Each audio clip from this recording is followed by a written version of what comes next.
بالحديث عن يعني pul haqida gaplashsak, raqamli pullar haqida nima deysiz? Ya'ni qisqacha qilib aytsak, raqamli pullar yangi masalalardan. Bu haqida hatto shar'iy ulamolar ichida ham juda uzun tortishuvlar va munozaralar bo'lib o'tdi.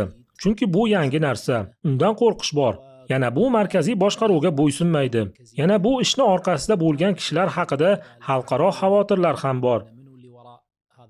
Men 2021-yil noyabr oyida Jiddada mana shu mavzu haqida bo'lib o'tgan islomiy fiqhiy yig'ilishda qatnashdim. U yerda islomiy iqtisod va shar'iy ilmlar bo'yicha turli davlatlardan mutaxassislar bor edi.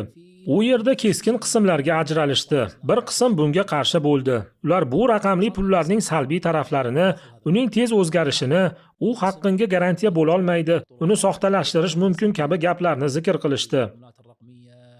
Buning muqobilida uni muboh ekani tarafdorlari bo'ldi. Ular qarshi tarafga siz raqamli pullar haqida aytgan salbiy jihatlar, barcha narsalar haqiqiy pullarda ham mavjud. Pullarni yuvish masalasida haqiqiy pullar ham bor. Soxtalashtirish bunda ham bor. Balki aksiga raqamli pullarni soxtalashtirish haqiqiynikidan qiyinroq, chunki bunda blockchain va sirli raqamlarga suyanadi. Unda qiyinchilik bor. Uni soxtalashtira olmaysiz. Bu deyarli imkonsizlik degan fikr bildirishdi.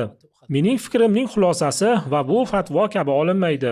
Bu faqat shu mavzu ichida ko'rgan narsalarim haqidagi mening qarashim. Raqamli pullar 3 qismga bo'linadi. Birinchisi mubohligiga shubha yo'q bo'lgan raqamli pullar. Ikkinchisi haromligiga shubha bo'lmagan pullar. Uchinchisi halol haromligida munozara va tortishuvga ochiq bo'lgan pullar.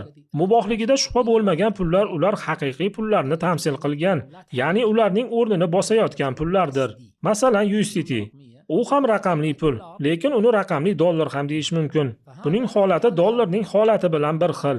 Siz ma'lum shartlar bilan dollarda qiladigan tijorat muomalangizni bunda ham qilasiz. Har qanday raqamli puldan bittasi, dollar bo'lsin yoki boshqa pul bo'lsin, haqiqiy puldan bittasiga teng bo'lib, uni tamsil qiladigan bo'lsa, bu shubhasiz joizdir. Chunki masalan ba'zida Kuvayt pulini ishlatganimizda, uni ushlamasdan raqamlarda ishlatamiz. Ikkinchi turdagisi haromligiga shubha bo'lmagan pullar, ya'ni harom bo'lgan yo'nalishlar tomonidan chiqarilgan pullar.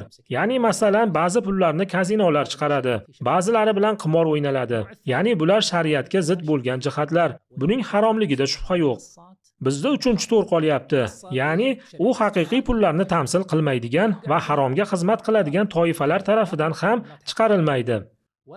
Mana shu turning eng mashhuri Bitcoinni olsak, aslida unga o'xshagan koinlar minglarcha bor, lekin ularning eng mashhuri Bitcoindir.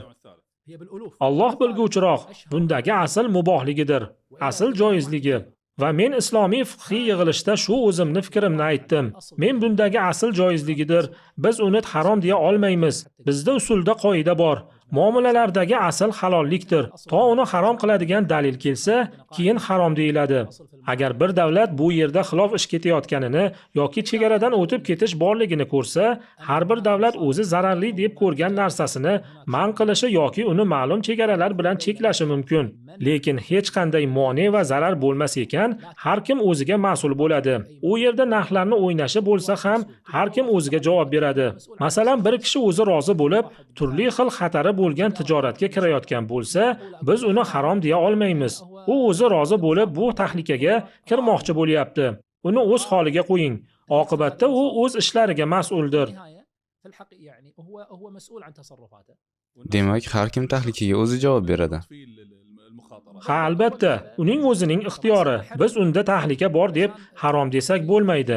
Bu masalada mening qarashim mana shunday.